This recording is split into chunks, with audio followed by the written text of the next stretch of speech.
Allora, questa non è la prima interrogazione che porto in aula sulle mascherine, sulle problematiche che ci sono ovviamente anche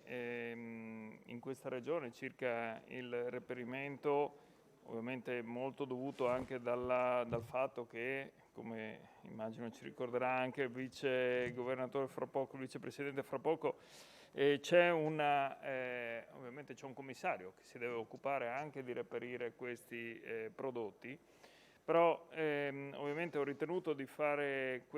depositare questa interrogazione perché ho letto nei giorni scorsi che c'è stato un intervento da parte delle aziende sanitarie della nostra regione circa uno specifico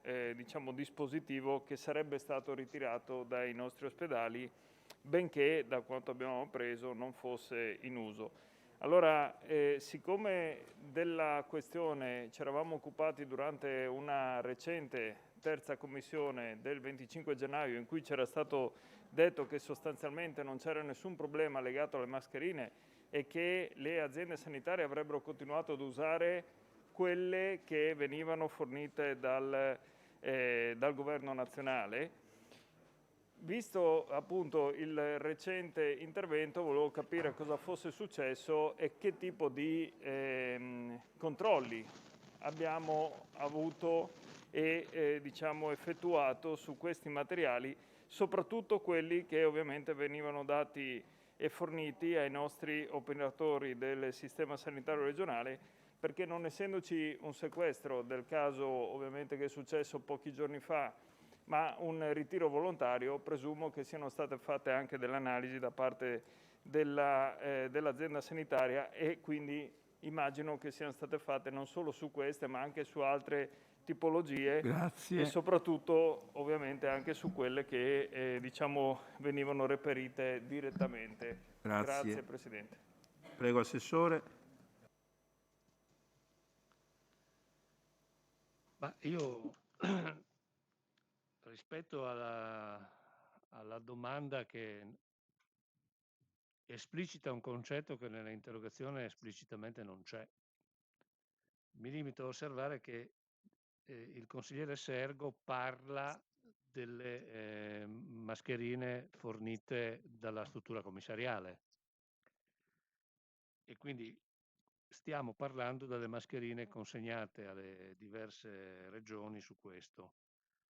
dove a seguito di quello che è accaduto l'azienda di coordinamento ha ritenuto precauzionalmente di ritirare queste mascherine, che ricordo essere fornite dalla struttura commissariale ed essere validate dal comitato tecnico scientifico. Le mascherine validate sono inserite all'interno di un elenco pubblicato dalla struttura commissariale stessa. Al momento la consegna delle mascherine alla regione presso il magazzino dell'azienda di coordinamento applica una procedura di controllo stabilendo la verifica della presenza delle stesse in quell'elenco. Riguardo alle diciture sulle mascherine, risulta che sia stato chiesto dall'azienda di coordinamento un chiarimento alla struttura commissariale che ha comunicato come tali diciture siano state inserite dalle autorità cinesi per distinguere le mascherine chirurgiche classificate come dispositivo medico dalle KN95 o FFP2 in Unione Europea, classificate come dispositivo di protezione individuale. L'azienda di coordinamento esercita un controllo costante in merito e nonostante il parere positivo del Comitato Tecnico Scientifico, in alcuni casi non ha distribuito i dispositivi di mascherina non ritenuto conforme alla normativa. Questo naturalmente si riferisce a fasi non della seconda fase, ma la fase iniziale della pandemia. Le forniture autonome, quindi non quelle della struttura commissariale, seguono le normali verifiche di conformità previste dalle norme nazionali in materia di dispositivi medici per le mascherine chirurgiche e dei dispositivi di protezione individuale per i facciali FFP2 e FFP3. Relativamente a questo fatto, quindi, l'azienda di coordinamento ha ritenuto precauzionalmente di indicare un ritiro di quelle mascherine per ulteriori verifiche, non però non rilevando come la procedura di verifica per la distribuzione di quelle mascherine si basava sull'attestazione della certificazione del Comitato Tecnico Scientifico Nazionale con validazione visibile sul sito Invitalia, sezione validazione prodotti. Grazie, prego, consigliere Sergo. Sì, grazie Presidente, ma grazie anche all'assessore per la risposta. Come vede, la nostra interrogazione ovviamente si riferiva a tutti i tipi di dispositivi forniti ai nostri operatori e noi avevamo anche chiesto se tali digiture risultavano presenti solo nelle mascherine fornite dal Governo.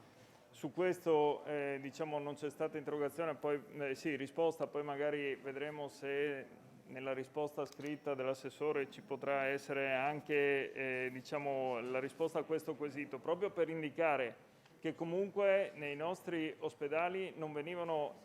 fornite solo le mascherine del Governo, ma c'erano state anche delle acquisizioni, tant'è che nella scorsa interrogazione giustamente veniva rivendicato questo anche dal vicepresidente Riccardi, che ovviamente si vantava del fatto che la nostra regione avesse fatto fronte a questo tipo di acquisizioni proprio per i ritardi a volte che c'erano a livello nazionale. E allora, siccome si parla di andare anche in qualche modo precauzionalmente contro quelle che erano le validazioni del Comitato Tecnico Scientifico in un caso specifico, abbiamo chiesto se lo stesso tipo di valutazioni erano state fatte anche per altri materiali. Siccome in Regione abbiamo avuto un laboratorio di ARPA FVG in collaborazione con l'Università di Udine che faceva anche questo tipo di analisi sui tessuti che venivano poi destinati alla produzione di materiali, probabilmente facendo fare una verifica ad ARPA a marzo-aprile del 2020 sui materiali che fornivamo ai nostri operatori sanitari avremmo avuto un quadro più completo. Questo, da quanto ho capito, non è stato fatto e quindi era solo l'intento della interrogazione. Grazie, Assessore.